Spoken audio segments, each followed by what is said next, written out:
You know, people are actually unhappy because you're happy. I just thought of that right now. Like people, you know, I come on and I smile. And I told you since 2024, all I want to do is be happy. I just want to be happy. Speaking of that, happy birthday to my sister Mary J. Blige yesterday. You know, the queen. You know, if you're like me and you love real music, there's no way to escape Mary J. Blige. And so that's my sister and I love her. Shout out to my sister Remy. They got a song together. Power to the Patience. We went to Washington. We threw a concert. It was Jelly Roll. If you don't know who Jelly Roll is, if you hip hop, if you're like me, I've never listened to country. I tried. I respect their culture. But I never got into country because I'm such a city boy. And yo, CJ, what's good? And so, but Jelly Roll has brought me into listening to country because he's like country and hip hop. And he went through drug addiction for many years and started making inspirational music. And now he has the #1 song that they play in all the drug rehabs across America. And so the fact that he's so powerful, man, he almost brought me to tears at the Power to the Patience event. And then Wyclef Jean, what can we say? We got Busta Rhymes and we got Wyclef Jean. When it comes to hip-hop entertainers, man, good luck if you want to go perform after Wyclef Jean. And so we had all the congressmen in there. We had the senators in there. We had a beautiful time. And we just trying to let them know that it's an idea that's time has come. And there's over 100 million Americans and families. What happens when a family don't got $1? They fight. They break up. And so we're fighting for the American families that are in debt.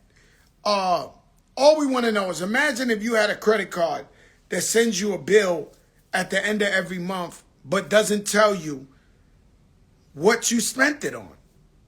And so they don't give you the data. They don't tell you. Imagine you got American Express and it comes every month, 100,000. You don't know what. Well, did I buy a fur? Did I buy a car? This is the only thing in the world, these hospitals, that don't give you the price. And it's pretty amazing to me. And I went to, who'd have thought Fat Joe from Forest Projects would be going to represent the voiceless and talk to the people. And this ain't just, you know, we usually black and Latino, but this ain't just black and Latino.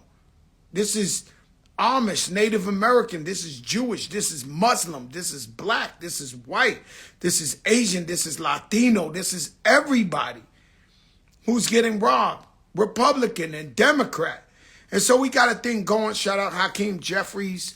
In the Congress, they passed the law. But we want to take it to the Senate and get a little bit tougher language in there. We just want to know the prices. Now, Yo, Poker, what's good? You watching live on the job? Up NYC. Greatest store in the hood, the Bronx, Harlem, Washington Heights. We are in the hood. We actually have a classroom in the store in the Bronx where we teach kids after school computers. We mentor them. We feed them. Any little thing we can do. I was not born to be a politician, nor do I want to be a politician. But what I do know is I have to represent you, the people. Planes crashing. Planes, doors blown open. You do know that I fear no man but God. And my only fear in life is the airplane. I don't know how to do it. I don't know if God got to make us human, got to make us feel something. Because, you know, Fat Joe, I'm not going to lie to you. I get to L.A., I make some phone calls. I'm courtside in the middle of the seat with the Lakers. And let me tell you something. My brother, Rich the player, is a big L.A. Laker fan. And so I wanted to take him bad. And once a year we go. And it's amazing. There's nothing like it. I guess that's what it feels like when L.A. guys come to Madison Square Garden just sitting on the floor. They got their ass whooped yesterday by Phoenix. And shout out to everybody who played yesterday because so many basketball players Even Coach Darvin Ham, me and him was having a conversation. He likes our boy OG in New York. He likes what we doing, how we resilient and we coming back to Knicks. But, you know, everybody kept walking by, KD, Booker. Everybody was walking by like legend, legend, legend. You know, I'm going to accept it. For a while, I didn't want to be called legend. But nah, yo, LeBron was kind of salty yesterday because they were losing by 40, B-Dot. Yo, Coltrane, rappers treat me like Coltrane, insane. And so, so much shit, these planes. I don't know if you seen the plane land in Japan last week. There was a fireball. It's a fireball. The plane landed in fire. The whole plane was on fire. And thank God to the Japanese airline, they got everybody out safe, 350-something people. Now this week in Alaska Air, now you have to understand, right? Boeing makes all the planes. So if you in African Air, or you in Australia Air, or you in American Airline, they all buy the shit from the same place. They just put a different stamp on it. You know, Coca-Cola owns fucking Sunkist, Welch's Grape. You know, just because it doesn't say Coca-Cola, they own them shits. So Boeing makes these planes.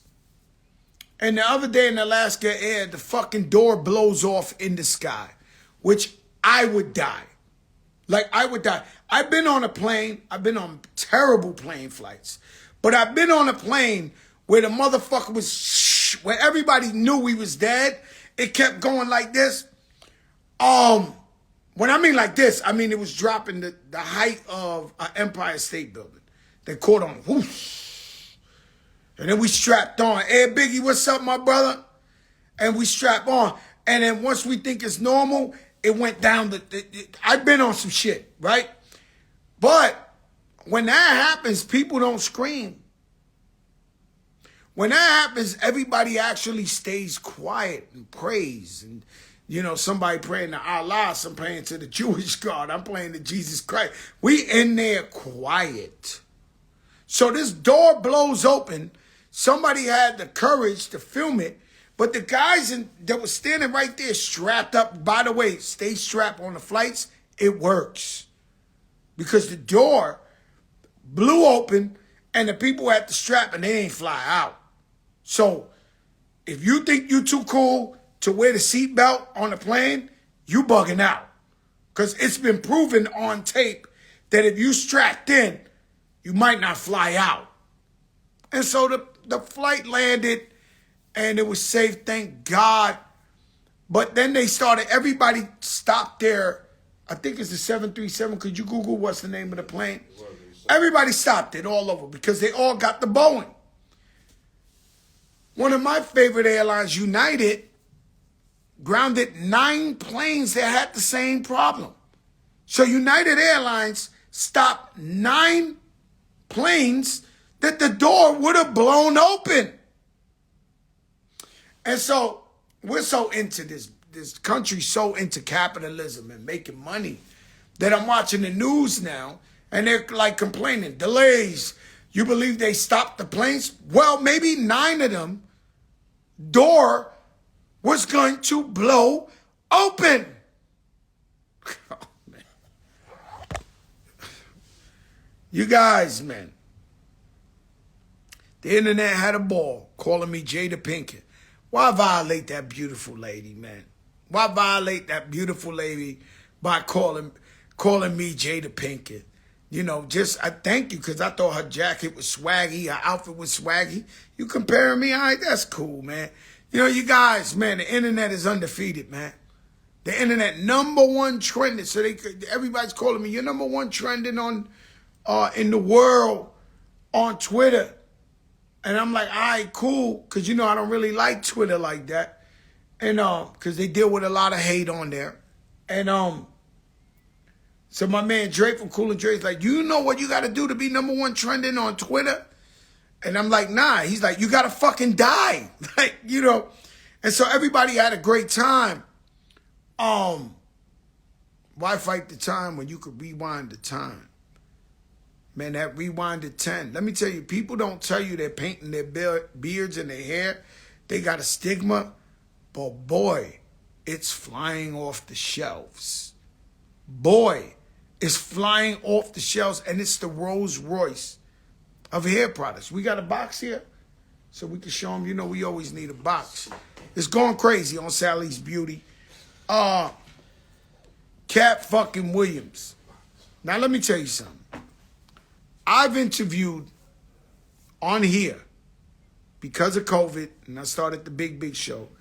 I've interviewed Dr. Fauci. I've interviewed Hakeem Jeffries. I've interviewed Floyd Mayweather, Mike Tyson. I've interviewed Lotto, Sweetie, whoever the fuck, Lala, Ashanti, whoever you say, Bobby Brown, Katt Williams. And the most elusive interview I did that let me know, oh, you're not the illest, is Katt Williams. And Katt Williams was saying some shit that I was just like, he had my head spinning. I'm not going to lie. When I ended that interview, I knew I was outclassed. I knew the man was too nice at what he's doing. And if you're trying to get an answer out of him, good luck. Because he knows how to spin shit like nobody else. So, 2024.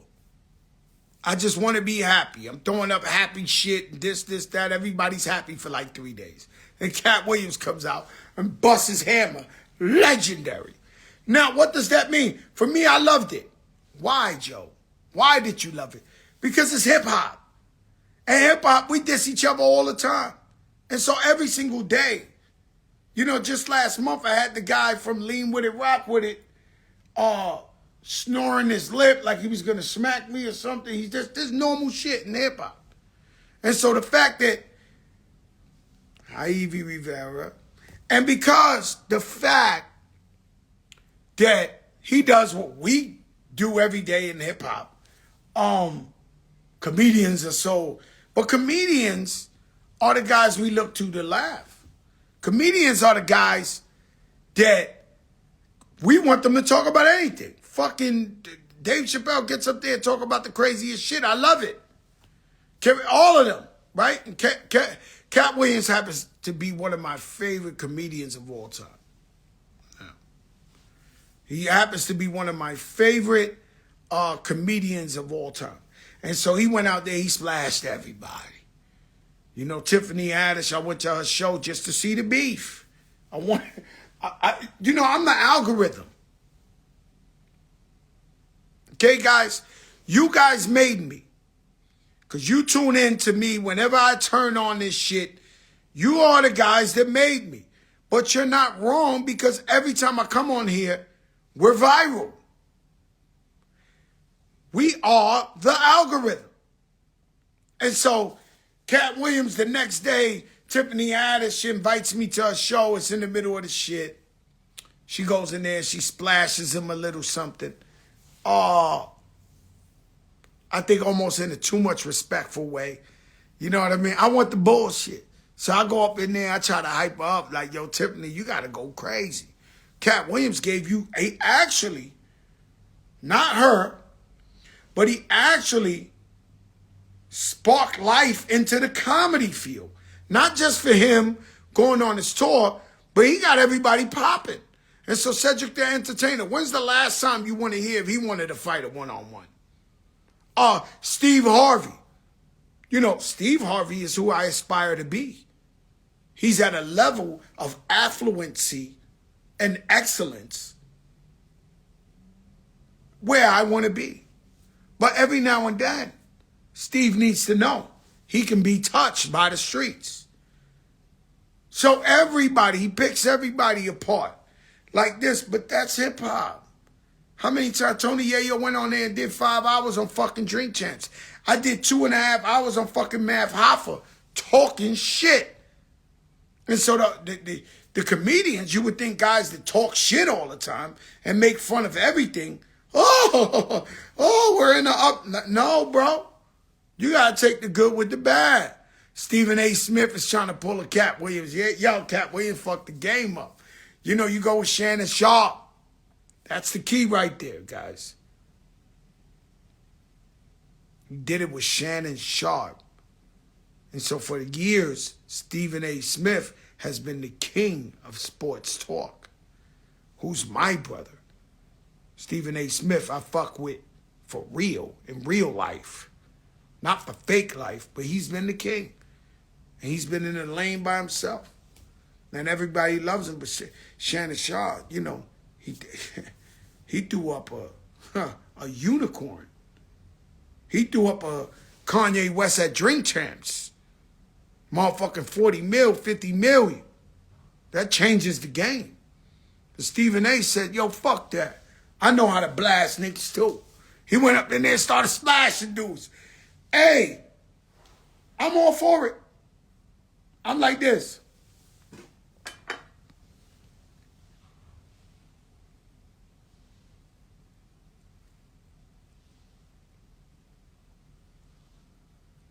Oh, I want the tea. I want the tea. Izzy Sanchez, living legend. Mark Strange, Ro Parrish, what's up? Oh, no, he went at Jason Wilcock neck. But, you know, Katt Williams started that whole shit. He woke everybody up. He said, y'all dancing too much. Everybody's kumbaya.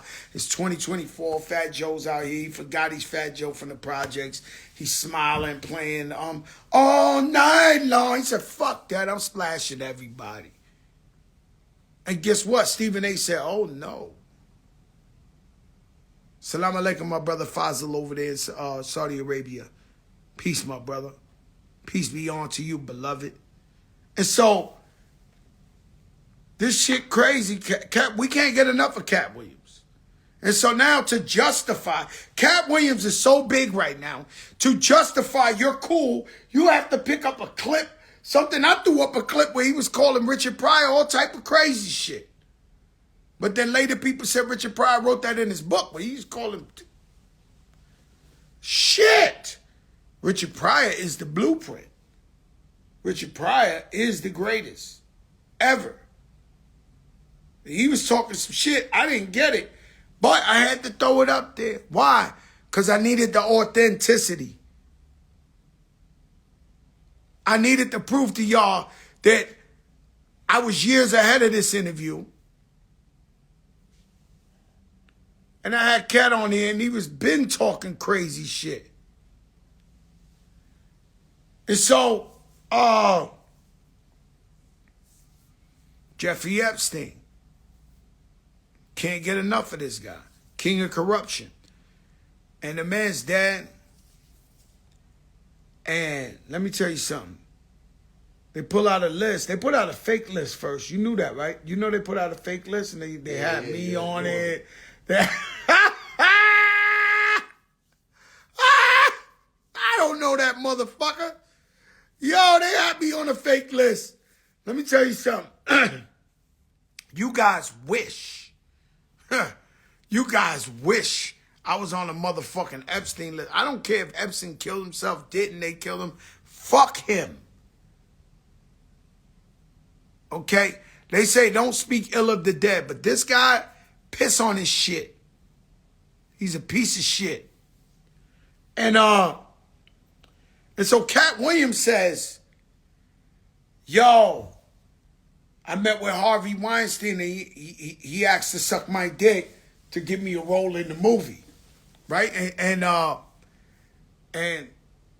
confused, you know, sorry for the language, but that's what he said. I'm just trying to tell you what he said that was so fucking crazy, right? And Harvey Weinstein, I never heard him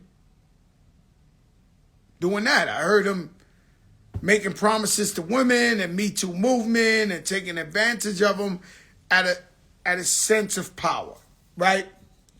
But it was funny as hell to me because he said he saw the movie. He said, sorry, I can't do that.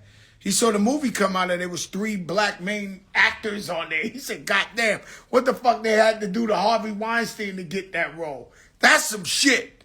Like, I'm talking about that's some shit. And now, Fat Joe.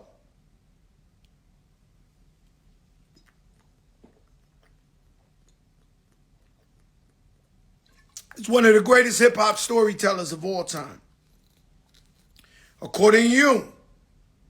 Nowadays, when I go on TV shows or I go anywhere or Drake talks about me in a basketball game, he says, this is our greatest storyteller in hip-hop. You know, Drake said that on TV, live on the Toronto Raptors game. He says, yo, this is our generation's greatest storyteller of all time. And I'm glad you people feel that way. And I have a story about everything. And boy, let me tell you something. Harvey Weinstein. So I go and I meet with Harvey Weinstein's crew like 9 weeks in a row in L.A. I got to throw his name. I don't want to throw his name in it, but somebody was actually giving me the opportunity to executive produce a show like The Voice, American Idol.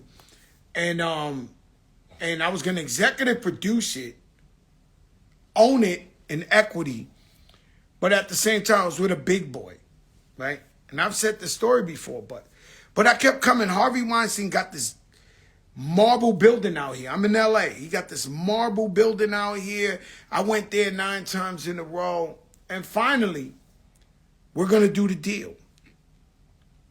And so I show up to the last and final meeting, and they start talking numbers. Now, Fat Joe has made millions and millions of dollars, thanks to God. But never the type of money they were talking, right? And so for you guys who aren't famous, or even famous people like that when you get around them, you almost act like they're not famous. You got to act like, you know, like you cool. You see famous people all the time. Not arrogant, but yo, what's up? That's it. Don't do the picture. Don't bring your cousin that wants a photo album. Chill. You know, play it off like you cool. And so I go in that meeting and they start talking hundreds of millions of dollars. Shit like that. No exaggeration. This is on God.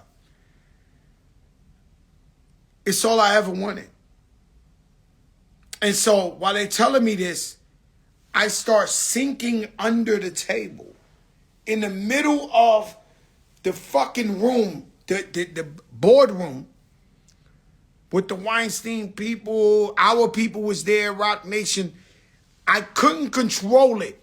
I'm rolling under the table, grabbing what's the shit you call under the table? What's the stick? That, like, you know, the leg of the table. What is that? The leg of the table? So in front of everybody, I'm holding the bottom of the leg like embarrassment to any real nigga from the Bronx, anybody real from anywhere. Fat Joe embarrassed you. He couldn't take it. Like, you know, I start sweating bullets, anxiety, grabbing the chair. I'm like banging on the table like, oh my God, yo. Like, I lost it. There's no Fat Joe's cool. He can handle. I lost my composure. This is all I ever wanted, the support beam.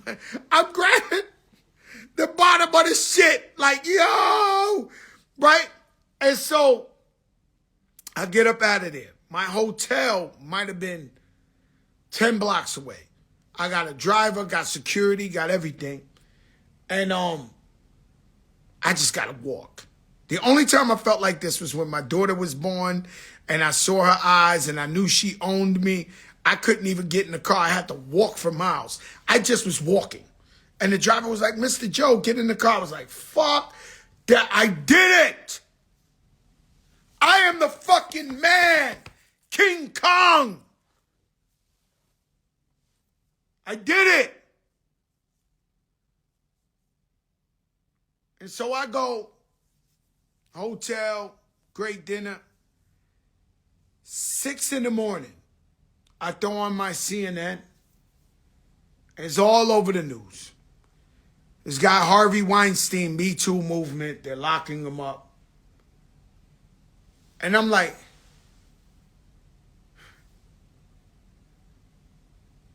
no way. This can't be the guy. Not the guy. The guy, the hundreds of millions of guys. The guy? This oh my God. And so, devastated is an understatement. And so I go and I call the team up, I call Rock Nation, I call Desiree. Now you got to understand, these people, Rock Nation, Jay-Z, this, that, they've been dealing with billions of dollars for so long that it wasn't the worst day of their life. But for me, it was one of the most worst days of my life. And so when I call, I go, hey, Desiree, I said, are you watching TV? Is that the guy?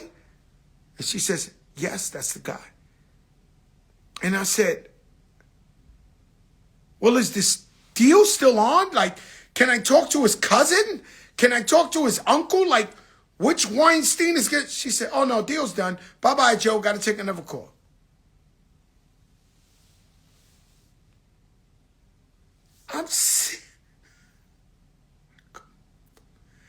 I couldn't fucking believe this. My dreams of being a 200 millionaire guy, and it goes back to...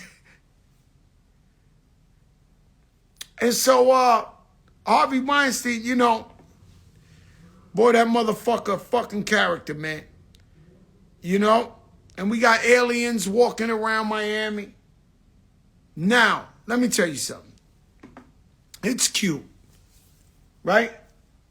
Rich, it's cute. You know, we saw aliens in New Year's Eve, and the cops was out there, and they just... That's cute. But what I do know is, I stepped out of a restaurant yesterday about 1 o'clock in the morning in L.A., right? Mr. Child. There was a guy across the street going in 1 second. There's cameras on buildings. Everybody got cameras. The police got body cameras. Where's the aliens? And so, there's nothing you can do on this earth that doesn't have a fucking camera. So, do I believe the conspiracy? No. I don't believe that there's aliens walking around in the middle of Miami and just nobody chose to pull out the camera. I just tell you, they blew open the door in the airplane that was crashing and somebody filmed the shit. Somebody gotta film it. You know, nowadays when I walk, even the realest guys, the minute they see me, they pull out the camera like a gun, like a holster. Bah, they gotta have it. They gotta document it. The realest guys, instead of dapping me like, yo, Joe Crack, what's good? They come with the camera like they strap. Like, I gotta have it. I gotta have this picture. And so the alien would have been on camera. There's just no way around it. You know, I believe in God, and I over-believe in God, and I believe that we do God's work, and I believe in God in good and bad times. And what's crazy is Jelly Roll got a song talking about, I only call on God when I need a favor. Don't be that guy. I only call on God when I need a favor. In good and bad times. I tell you this all the time. And so I believe in God. And, you know, I went to the dentist the other day. And I was in there for like 4 hours. And, you know, and I see this pretty little lady on the elevator. And it's just me and her. And I said, how you doing? And she said, how you doing? And I said, man, I was at the dentist for 4 hours. I'm not doing too good, man. You doing better than me. And she said, really? She said, you know, I got cancer, you know, and I said, and so I'm in the elevator with her alone. And I look at her and I said, you got to trust in God. You got to keep your faith. You got to believe in God. And God brings us all through different journeys in life. And he tests us. And the people who are the most faithful, he brings them through.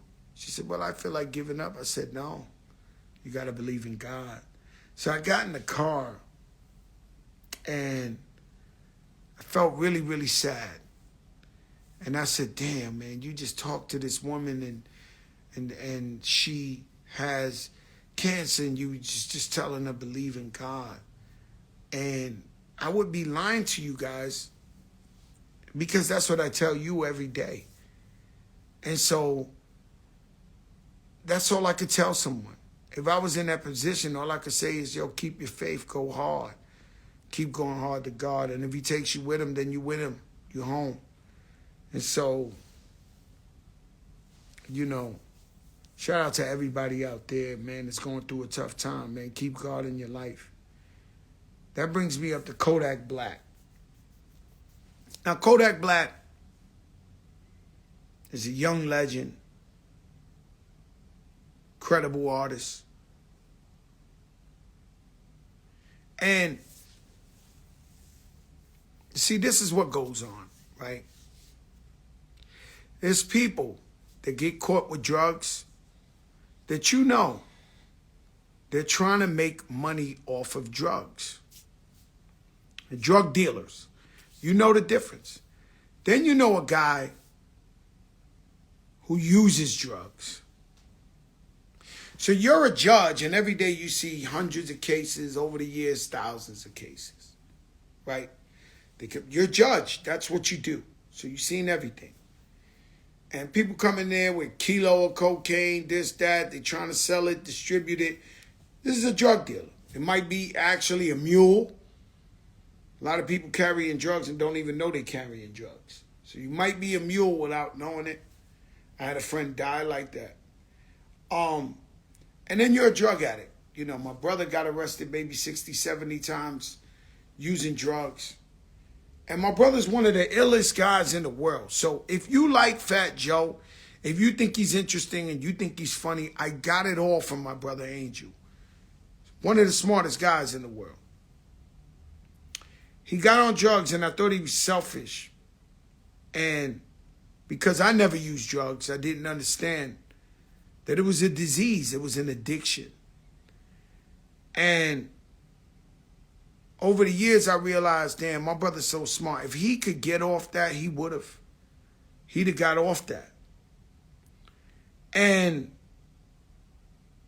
somebody like Kodak Black, who's a leader of the new school, is a guy who makes money, hires a bunch of people, pays his taxes.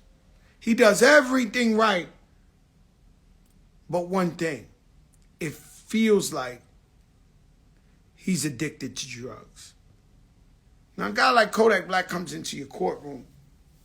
He got caught with oxycodone. His lawyer, Laura Ronan, says it was prescribed. In any case, you know the difference, because you're a judge for 20 years. You know the difference of an addict and somebody who's selling drugs.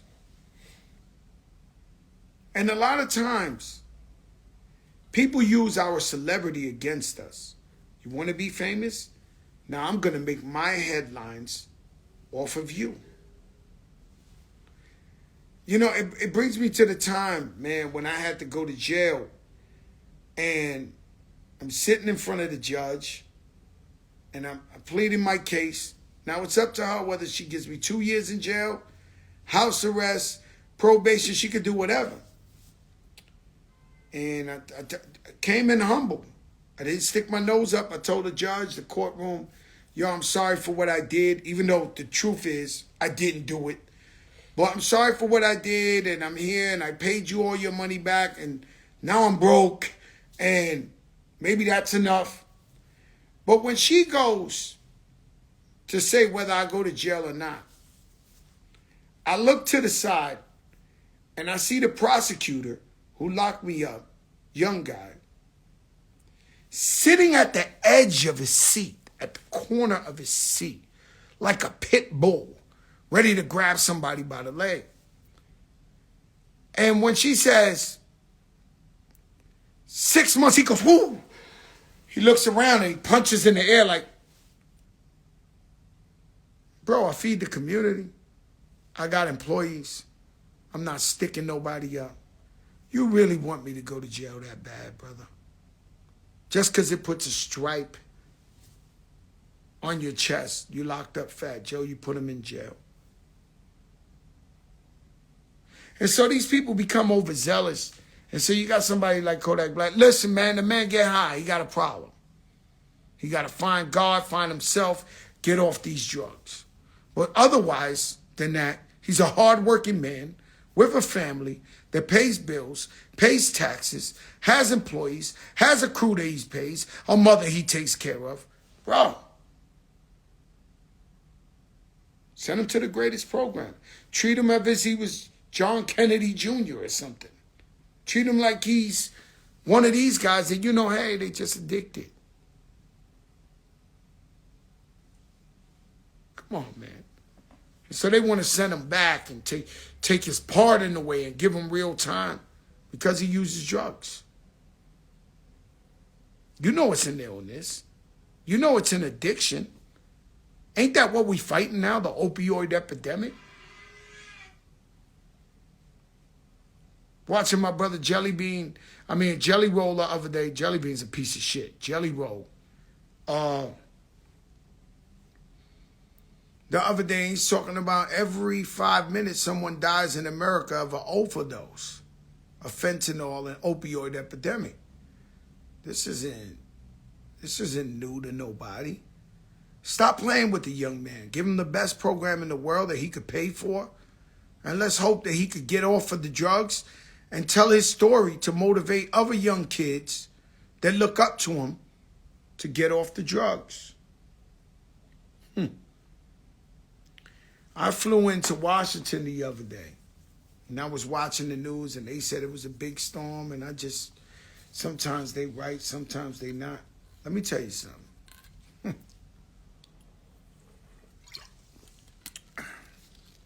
I talk to you guys wherever I see you. I talk to you on here, but one place I'm antisocial is on the airplane.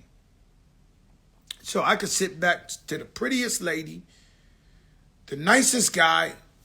I'm ignoring them. I'm throwing my music on, and I don't want to hear what they. I don't want to be stuck with nobody for 5 hours telling me their life story and want to know my business. I'm not into that.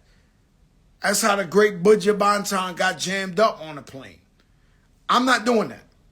And so I ignore this guy, and I'm listening to my music. I'm Stylistics, Delphonics, Stephanie Mills, Luther, Sade, Babyface. You know me, I'm vibing. This plane starts. And the cloud is so cloud. We're descending. We're landing in Washington. The only thing that made me feel good is I knew there's not no real mountains there. But it's doing the most. For like a half an hour, like. I'm like, oh, shit. I'm pulling for the air. Everybody's quiet. And it's like one of them things where it's raining, but you look out the window and you can't see the ground. You in so much clouds that you can't see the ground. And the shit, I know everybody done been on that shit.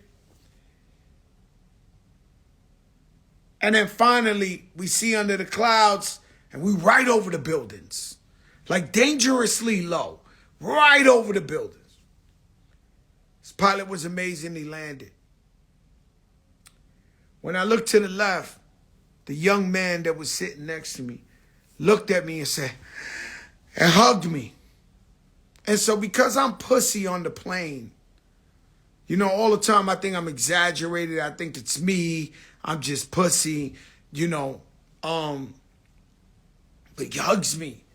Then he shows me a text that he texted his mom and dad, like, I love you guys. The plane is going too crazy. I'm sorry. This, that. I'm like, oh, shit. Then this white man gets up in front of me that looks like a politician, turns around and says, that had to be the worst. That had to be the worst ever. And so everybody was in agreement. I wasn't crazy. What I do is I get to my hotel. I turn on the local news in Washington, D.C. Do you know that it had not rained and flood Washington, D.C. area. It had not rained and flooded the area like that since 1817, bro. That's how bad the weather was. It ain't been like that since 1817. They shut down all the bridges in Washington, D.C. because there was hurricane-like wind. Why the fuck do they let us fly in this weather? Why do they challenge the pilots? Why do they put somebody on some shit like that? And I'm thinking, hey, it's just another bad time. Because, you know, the gift and the curse is, you know, I got a residency with the Child Group, Big Up Yourself, in Vegas. And they bring me out here like every week I'm in Vegas. And thank God, because I'm able to pay the bills. But Vegas is never a dull flight. It's always over the mountains. The shit is doing all this, all crazy shit, and you land. So I'm almost desensitized myself to where I'm like,